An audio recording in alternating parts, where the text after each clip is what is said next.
of swaps. So as we discussed in the previous example, that you locked in a swap and the rate at which you fixed this payment was 10%, and then the interest rate was low and then it was high. So here you were paying high and getting less, so there was a net effect of -1. Here it was 0 and here it was +1 because you were paying low and getting higher. And let's say this loan was for $100 million, then here this -1 would mean that you would have to actually pay up $1 million, right? Because 1% of 100 is 1, and here you would actually receive $1 million. When you calculate the value of a swap, it is actually the present value of all these future cash flows that will be there at any given point in time based on all the settlements of the different periods. So at initiation, obviously the value is 0, but as time passes, interest rates change and you might have an interest rate going up, which means you will receive some money, and based on all these future settlements, the present value of those future settlements is what is the value of a swap contract. Naturally, if the interest rate goes up, then and it goes up more than what is the locked rate, then the present value of the payments will be higher, and which is what you see in this example, that if it goes beyond 10, it goes to 11, then you will receive money, and positive cash flow means the present value will be high and it will cause a gain for the party that is paying the fixed rate and receiving the floating rate, and the party which is receiving the fixed rate and paying the floating rate is going to be at a loss.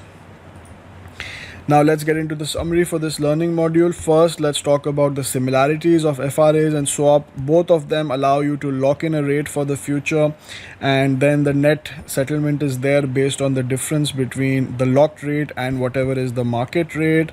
Both of them have a symmetric payoff, which means if interest rate goes up, the profit of the long party goes up, whether it is a long FRA or a long swap agreement.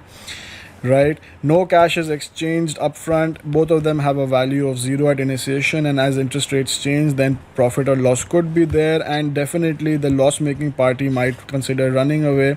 That's why usually these transactions happen between very, very big financial institutions, because there is counterparty credit exposure in both FRAs and swaps. So these are the similarities. When we talk about the differences, naturally FRA is for one single settlement, whereas swaps are for periodic settlements because they keep going on and on for multiple periods. You can have a series of FRAs.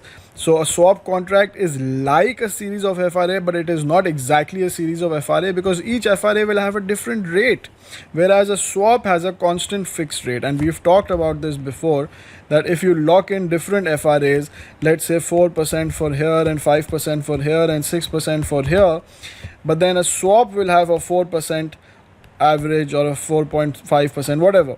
The point is that a swap has a constant rate, whereas FRAs have different rates, and we have shown that calculation to you, that how a swap is priced is that you take the different FRA rates and you calculate the average of those, and that becomes the swap rate, which is the internal rate of return implied on the forward rates of the through the life of the swap. And an investor will be indifferent in receiving the different FRA rates and paying the swap rate, or receiving the swap rate and paying the different FRA rates, because they come to the same thing. It's like an averaged out rate, and the calculation was there in the previous video.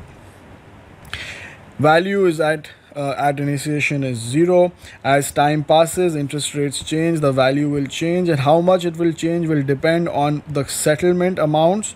If the interest rate will go up, then definitely there will be a gain for the long party, which is the fixed rate pair, and whatever is the present value of all these future settlements is the value of the swap.